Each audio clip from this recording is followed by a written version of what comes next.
Quando alguém morre num desastre, um avião cai, alguma coisa pega fogo, um grande vírus estoura por aí, isso é notícia, isso é novidade, isso, uau, olha só, as pessoas ficam preocupadas e desesperadas e tudo mais. Mas e quando isso é uma coisa constante que não muda muito ao longo de décadas? Acontece que isso deixa de ser notícia. Mais pessoas morrem proporcionalmente em acidentes de carro do que de avião. Agora, acidentes de avião pegam mais notícia porque eles são mais espetaculosos, por falta de uma palavra melhor, enquanto acidentes de carro são... ok, aconteceu vários o tempo todo, tanto faz. E aí o que acontece é que essas mortes, todo esse sofrimento fica escondido, ninguém liga e a coisa continua do mesmo jeito. E é por isso que eu tô insistindo num assunto, e vou continuar insistindo, num assunto que tem pouca atração.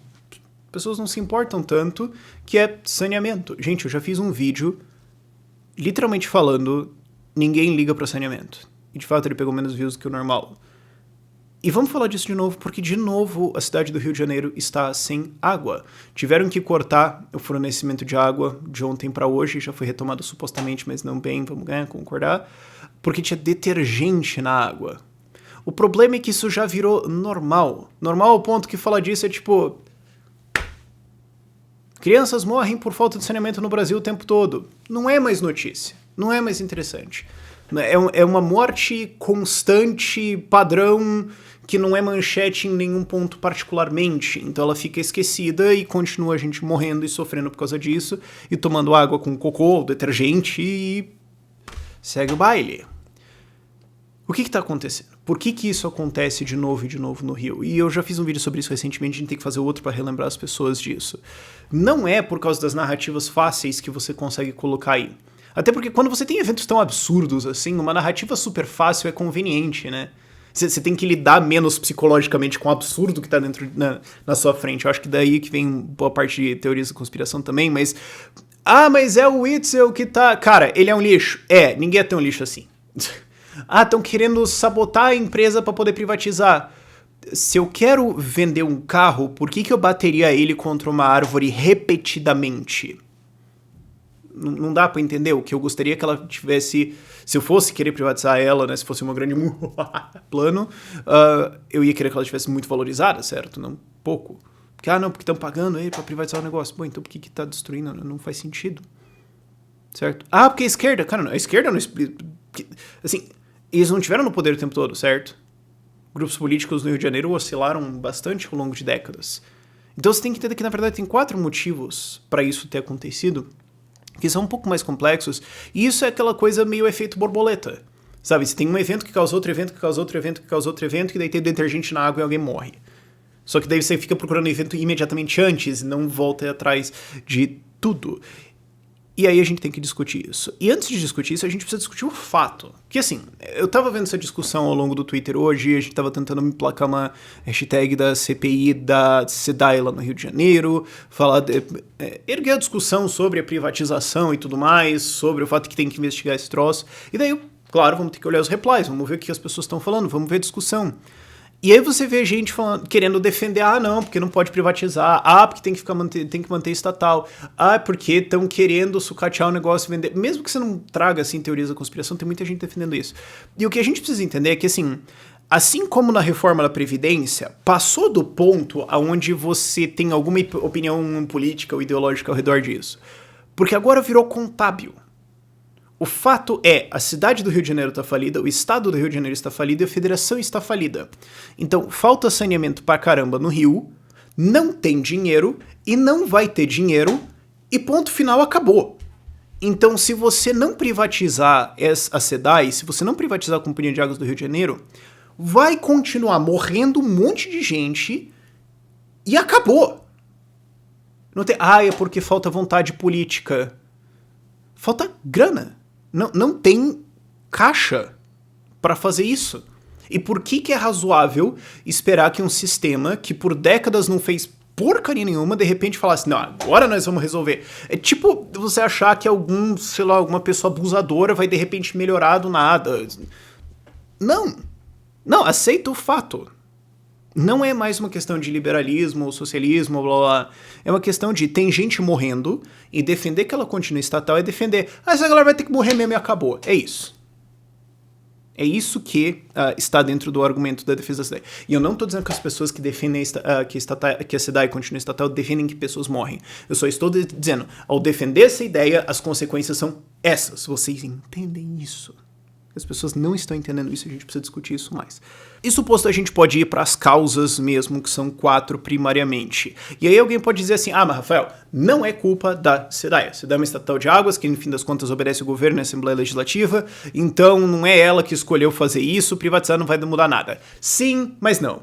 Sim, a SEDAI não tinha poderes para desenvolver isso independentemente e tudo mais, mas o fato que enquanto ela continuar embaixo desses governos e legislativos e os mesmos grupos políticos do Rio de Janeiro de sempre, porcaria nenhuma vai mudar. Então, não é como se todo mundo da SEDAI tivesse tipo, vamos matar a gente. Não, eles não fizeram isso. Mas manter eles dentro dessa estrutura não vai mudar nada. Ao privatizar, você coloca em outra estrutura, que é a estrutura privada, que tem que funcionar e acabou. Certo? Então, por mais que, não é culpa da SEDAI, o fato é manter ela no mesmo ambiente e esperar diferentes resultados é insanidade. Isso nos leva aos 4 problemas, que é política. No fim das contas, são 4 facetas diferentes de política. Que, agora tem uma CPI, tem a empurrada, o esforço para se abrir uma CPI na ALERJ, na Assembleia Estadual do Rio de Janeiro, para investigar o que aconteceu da SEDAI, erguer os contratos, ver, escuta que história é essa, puxar as decisões, auditar tudo e tudo mais. E isso é fantástico que aconteça, para a gente ter a exposição desses fatos, para abrir as entranhas disso e falar, escuta, eu quero os nomes e talvez a foto seria legal de todo mundo que falou, deixa, eu quero no mínimo isso, ok? É legal que tenha essa CPI e tudo mais, só que aí você tem um problema, que é, isso não veio, esse problema de falta de água no Rio de Janeiro não veio de ontem ou do governo Witzel, vem de décadas de não construir saneamento no Rio de Janeiro, o que faz com que esgoto caia no rio, ou na verdade você tem algum tipo de rio dentro do esgoto, e a estação de captação de água capte esgoto e joga esgoto para as pessoas. Esse é o problema. E isso não é um problema desse ano ou do ano passado, é um problema de décadas. Então, nos últimos décadas, todos os grupos políticos do Rio de Janeiro, basicamente exceto o Novo, que eu consigo imaginar, estiveram no poder de alguma forma, estiveram no governo ou aliado ao governo de alguma forma. Então perceba que uma CPI da ALERJ é meio que você pedir pro réu investigar ele mesmo. Porque por mais que os políticos mudem e tudo mais, ainda são os mesmos grupos políticos, ainda são as mesmas famílias políticas que controlam muita coisa lá, e se mudou aí é porque daí entrou milícia e traficante no meio. Então, qual que é o incentivo deles para investigar as cagadas dos antecessores deles do mesmo partido ou do mesmo grupo político que manda disso? Por que você esperaria que o réu investigasse ele mesmo e concluísse que ele é culpado? Você entende que tem uma certa limitação no que tá acontecendo aí? Eu super defendo a CPI porque vai dar uma publicidade nisso, ou se não funcionar, você pode apontar e falar, tá vendo?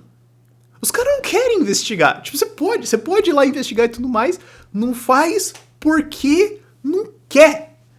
No mínimo isso você tem, mas você tem pelo menos a possibilidade de você começar a abrir isso e puxar algumas informações. Agora eu não acho que isso vai resolver a coisa. O que vai resolver a coisa é você ir para uma privatização, sim. E aí a gente tá pronto para entender o primeiro motivo de por que não tem água no Rio de Janeiro, por que tem um monte de gente morrendo, por que não tem saneamento e tudo mais, que é o fato de que o Estado, e isso não é políticos, não é a esquerda ou a direita ou o PMDB, não é o Brasil, é Estado, é ação sem punição por erro. Quando você erra, não há consequência. Eu acho que isso foi uma das primeiras coisas que me atraiu para liberalismo. Antes eu viria libertário. Só eu olhar assim e falar, pera, ó, se teu filho faz um monte de cagada e você passa pano e ajuda ele a fazer mais cagada ainda, o razoável é esperar mais cagada, certo? Você entende isso? Então, por que a gente não entende isso com o Estado? Que todas as lógicas, todas as estruturas dentro de Estado, você pode ter regulações diferentes, e o Brasil é muito mais isso do que os outros, mas enfim, elas são, cara, você pode fazer cagada que não vai dar nada. Ninguém vai ser demitido, ninguém vai ser preso, ninguém vai perder dinheiro. Certo? O que vai acontecer? O que acontece com a gestão? Ou com a empresa? Ela fez cagada pra caramba, ela vai quebrar e todo mundo vai se ferrar e ficar em dívida? Não, a empresa vai ganhar mais dinheiro. E se a empresa for lá e resolver um problema, ela pode acabar. Então os cargos dentro dela podem acabar, então não está no interesse dos donos desses cargos resolver este problema. Porque se eles resolverem, eles não vão ficar ricos por isso. Porque uma empresa pode até fazer isso. A gente resolve o problema, vende o negócio pra caramba, ganha uma puta grana e vai embora. Tá bom, eu ganhei uma puta grana. Agora, se tipo, uma estatal resolveu um problema, um órgão resolveu um problema. Parabéns, acabou o cargo. Entendeu? Não há incentivo. E quando você erra, não só não existe consequências, mas muitas vezes você é recompensado por errar. Porque daí você pode pedir ajuda, você pode pedir socorro, você pode ter um monte de atenção e tudo mais. E é isso que acontece. Cara, o fato é... Vamos concordar nisso. Todas as pessoas que tomaram a decisão, sejam legisladores, executivos, funcionários públicos, blá blá blá, que estavam dentro disso, todas as pessoas que tomaram a decisão de, deixa, ninguém vai se fuder. Ninguém vai se fuder, cara. Ninguém vai pegar uma cadeia, ninguém vai perder dinheiro, ninguém vai quebrar, um pessoal vai ter que depor. Tá, possivelmente. Ok, se tiver uma CPI e tudo mais. Mas o fato é que, assim, não vai ter uma punição minimamente proporcional ao que foi feito. E, gente, vamos concordar que isso é homicídio. Isso é homicídio por negligência. Você fala, olha, o meu trabalho é ir lá e resolver esse problema. Eu não fiz. Tá, então você entende que você falhar vai resultar em gente morrendo, certo? Então, especialmente se é um esquema de corrupção que tem dentro, alguma coisa assim que você estoura o negócio todo e daí pessoas têm menos saneamento e daí a gente morre. Então o que acontece é que pessoas mataram gente e não vai dar nada. E aquilo que é errado e não tem consequência vai continuar errado. Esse é o problema. E é por isso que privatização resolve, porque daí você coloca numa empresa e fala, cara, se errar, se ferrar, aí a gente vai punir vocês, isso que é o que deveria acontecer dentro do Estado também, mas convenhamos, não vai acontecer. Se você não conseguir resolver esse negócio, vai quebrar e tudo mais, cara, responde aí. Empresa tem que responder, Estado não. O Estado tem todos os incentivos para, inclusive, não responder. Então, quem faz as coisas, quem está dentro do Estado, sabe que não precisa fazer as coisas direito. Você pode até ter, eu não estou dizendo que todo mundo dentro do Estado é incompetente, eu tenho pessoas da minha família dentro do Estado, todo mundo tem, se a gente está no Brasil, no fim das contas. Mas eu não estou dizendo que é tudo uma vontade das pessoas. Você pode ter gente com valores morais que, tipo, cara, eu acho importante fazer e participar e botar um esforço honesto porque eu estou recebendo dinheiro. Sim, mas convenhamos que isso é do bem do coração deles, né? Não precisa. Eles têm uma escolha. Quem de fato trabalha escolhe fazer isso, mas se ele só escolher se encostar, dá. O segundo motivo também é muito político, que é uma frase muito simples que eu tô repetindo em todas essas pautas de saneamento, que é: cano não dá voto. Você vai ter que se eleger, vai ter que eleger os vereadores, os deputados estaduais, os federais, prefeito, governador, etc. E daí você precisa de obras, você precisa pegar os dinheiros públicos e gastar em obras, em coisas bonitas e altas e brilhantes e reluzentes, ou comprar voto mesmo. Cano é um negócio meio sujo embaixo da terra. Eles falam, a gente gastou 100 milhões de reais em cano, cadê? Ali embaixo, assim, sem usar a imaginação e tudo mais. As pessoas não veem isso, não é visual. Eu moro em Curitiba, Curitiba tem um costume, eu não sei se as outras cidades têm tanto isso, porque eu não observei elas tanto em ano eleitoral, mas Curitiba tem um costume legal, assim. Chega ano de eleição municipal, já começou isso, assim. É viatura pra caralho da polícia na rua. Nossa! As viaturas, assim, parado, assim, o policial, tipo... Você fala, eu não vi vocês por tanto tempo, né? Então de fazer patrulha, mas parado, assim, e tal, é só ali nos meses antes da eleição, né? Quando o governador apoia o candidato a prefeito, né? Que é o incumbente. Aí você vê isso. Que coisa, né? Porque isso dá voto. Você vê a polícia e fala, pavimenta a rua, faz praça, pinta um monte de coisa bonita pra caramba, e dá voto. Cano não dá voto. Cano dá trabalho. Dá aquela obra, para o trânsito, é um saco, às vezes cheira, tal, porque você vai ter que mexer nas coisas, né? Aí você fecha tudo e parece que não aconteceu nada. Aí você pensa, gastou 100 milhões de reais em cano, mas cadê? Não é politicamente conveniente fazer cano. E o que é importante de entender é que mercado, capitalismo, okay, a lógica libertária de mercado, oferta e demanda, livre contrato entre as pessoas, ação humana, aloca recursos de acordo com as necessidades das pessoas.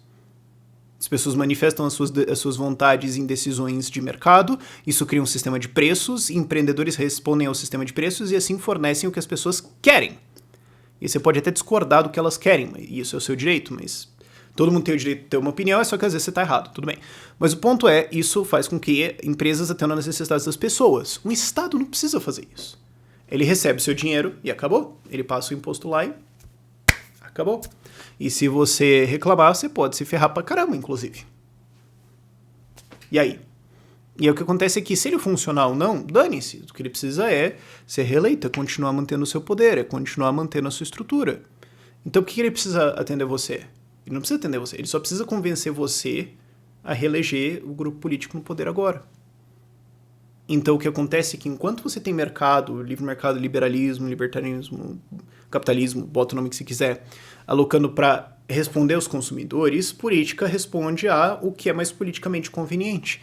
Então a alocação de acordo com o que é conveniente para os consumidores no mercado e a alocação de acordo com o que é conveniente para o grupo político no Estado. E cano, não dá voto. Não é conveniente politicamente resolver esse problema. Terceiro ponto é o marco regulatório de saneamento no Brasil é um lixo. A gente cansou de repetir isso aqui ao longo da votação do marco regulatório do saneamento e ainda tem ele para passar no Senado, inclusive. Inclusive, se você quiser saber, a gente tem um artigo que a gente fez sobre 15 leis, 15 projetos e tudo mais que vão rodar esse ano, que são importantes no Congresso. Se você quiser ver sobre, tá lá na descrição, o novo marco do saneamento tá lá dentro. Mas a gente cansou de falar isso durante o novo marco do saneamento. Cara, hoje é uma bagunça desgraçada. O que acontece é, saneamento é uma competência municipal, sim, muita gente não sabe disso, saneamento é uma competência municipal, e o município pode fazer um contrato de programa com uma estatal, que é o que? Ele fala assim, vamos dizer isso aqui, tá? Pode ser, tá bom, ninguém precisa auditar esse negócio, não tem licitação, não tem nada, a gente só faz aqui, acabou, não tem concorrência, não precisa responder a ninguém, acabou, dane-se, só joga um contratinho aqui e tá feito. E aí o que acontece? Acontece que no Rio de Janeiro, 1,67% de todos os contratos de cidades com a SEDAI de saneamento, só 1,67% tem metas bem estabelecidas, que é assim, o que você tem que fazer. Aí você fala, Rafael, você quer dizer que basicamente todos os contratos no Rio de Janeiro, exceto provavelmente tipo 1 ou 2 pelo jeito, são vai que eu vou varrendo? Sim, é exatamente isso. Por quê? Porque pode. Volta ao que eu falei antes. Não precisa funcionar. Então, por que algo vai funcionar quando não precisa e não é politicamente conveniente que isso aconteça? Por que é razoável esperar que alguém trabalhe quando ele tem a opção de não fazer isso? O marco regulatório é uma bagunça desgraçada que gera o que a gente tem aí. No Brasil, você tem 100 milhões de pessoas hoje que não têm acesso ao saneamento. É uma maluquice. Mas é consequência da estrutura atual. E quem que foi contra refazer um novo marco do saneamento? Tava lá à esquerda, lá, junto com interesse estatal, centrão, vamos lá, poder estatal, batendo o tambor lá para ser contra. No fim das contas, ficou basicamente só a esquerda e mais uns cones lá para ser contra. Mas é isso. Mantém essa bagunça gigantesca. Por quê? Porque ela é conveniente, porque ela permite que você não faça nada, porque ela permite que você não precise fazer nada, porque ela permite que você roube pra caramba, porque vai saber como é que vão ser esses contratos, ela permite incompetência e tudo mais. Mudar ela é inconveniente. Vamos ver se esse novo marco passa no Senado, porque daí ele obriga licitações, ele obriga competição, ele permite que empresas privadas entrem com uma facilidade muito maior e consigam resolver o problema, mas ainda não sabemos o quanto isso vai ser uma batalha. O que me leva ao quarto ponto, que é conveniente para vários grupos políticos que a coisa fique assim. É a ideia deles. E, de novo, volta ao fato de que num estado, quando você tem eleições e tudo mais, você não precisa ser bom ou funcionar. Você só precisa ganhar do outro cara. Então você pode ser absolutamente horrível e deplorável, você só tem que provar que o outro cara é mais deplorável que você. E aí você usa estruturas de acordo com isso, com quanto isso é conveniente para você. E é o que acontece, você tem uma combinação de esquerda e centrão corrupto, que para eles é conveniente. Centrão não, porque você tem um monte de partidos ali dentro, só corruptos de maneira geral, onde forma-se uma aliança tal que a vontade é para manter estatais. Por quê? Porque a esquerda tem a ideia de, bom, a gente tem que combater o capital, então tudo tem que ser estatizado, então nós não vamos privatizar nada nunca e acabou, foda-se. E você tem o centrão corrupto, você tem um bloco, não é centrão, é sacanagem, porque, de novo, é mais do que centro, você tem grupos de todos os grupos políticos ali dentro. Você tem essa galera que fala, cara, eu quero estatal, por quê? Porque eu quero roubar. Porque eu quero ter poder, porque eu quero mandar, porque eu posso ter controle, certo? Então, quando esses dois grupos se juntam, embora eles sejam antagônicos em algumas coisas, quando eles se juntam, o conveniente é que o problema não seja resolvido. E aí depois tem, mas democracia representativa, você representa as necessidades do povo. Como? Como? Eu adoro o argumento. Não. Porque aí as pessoas vão falar essas prioridades, deve criar os representantes, eles vão lá e vão debater os assuntos e responder aos seus eleitores. Como que é interesse dos eleitores beber detergente? Eu não tô entendendo. Eu não consigo visualizar como isso é tipo um contrato social. Não. Ao entrar no Rio de Janeiro, você concordou em beber água com bosta, entendeu? Porque se você nasceu lá, entendeu isso? E daí isso veio, você concordou. Na hora de tirar o CPF, foi ali na hora de tirar o CPF e assinar, você aceitou. Claro que não.